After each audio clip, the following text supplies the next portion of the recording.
My name is Dr. Ethan. I'm here at Mount Lookout. We're just going to continue our series on the disc. So one of the things in this acute phase is we want to really get these joints moving around the area that the disc is affecting. A lot of the times it's down in that low back region, L4, L5, even into S1. So a lot of the times you'll find us here at Mount Lookout, we'll do a seated scan where we check the low back, finding restrictions along the pelvis as well. So in this acute phase, we'll have Kenzie here. She's going to get on her side, and we're going to do an adjustment for the pelvis region, specifically in the lumbosacral junction, which is an often restricted area for those with a disc problem.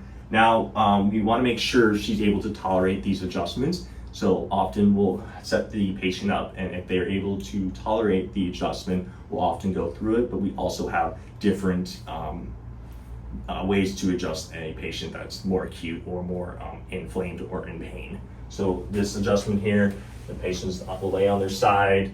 We'll try to get some motion through here. So as we roll through there, we'll kind of drop on them. Is she good? No pain in the back? Is not okay. And then we just drop right through the joint, and we'll have her on her back. And then I can reassess, making sure everything's good. Everything's moving through there. And then if she wasn't able to tolerate this, we'll go ahead and show you a different method here. Okay, so if Kenzie was not unable to tolerate the adjustment laying on her side, another adjustment we can do is where they're laying face down, and we try to get some motion through her pelvis through there. So this is called a drop table. It's a very gentle way of adjusting the low back. So I'll have you scoot down towards your feet just a little bit, and then what it does, it just kind of creates a little motion by having this drop piece move up and down. So tighten this up for her. And then as we get the area that was stuck to kind of move, we just got to introduce a little force in there. Are you able to tolerate that? Yep. Okay.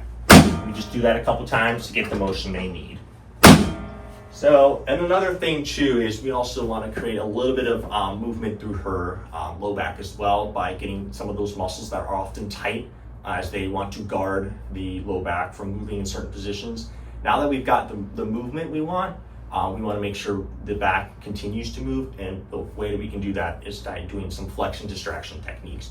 So what we'll do here is we'll have this table kind of break away, and what it does, it's kind of bending her back a little bit just to get some stretch on the muscles to kind of help decompress the low back as well. So we'll often put our hand on the low back just to kind of help stabilize it, and making sure the patient is able to tolerate it. And what we do is we kind of introduce a little bit of force by pushing down on near the foot. And what we're trying to do is trying to almost decompress and do a little soft tissue work through the low back. And this should feel very comfortable for the patient.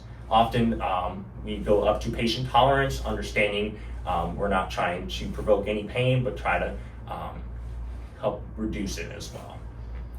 So we'll often, as this gets a little bit motion through here, all right, and then we'll lock the table here. I can find it. There we go. All right, come on up. Okay, so here is our decompression therapy for those with lower back pain due to disc herniations. So one of the things we can do is we'll put them on this machine for about 10 minutes or so. And what that does is it kind of allows the disc to have a little bit of space to breathe, and the nerves around it to not be so irritated.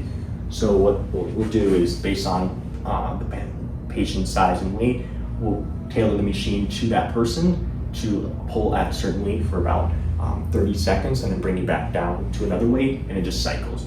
And what it's doing is there's a slight pull on that low back, and we're trying to kind of bring almost like some fluid back into the disc to kind of let it heal faster.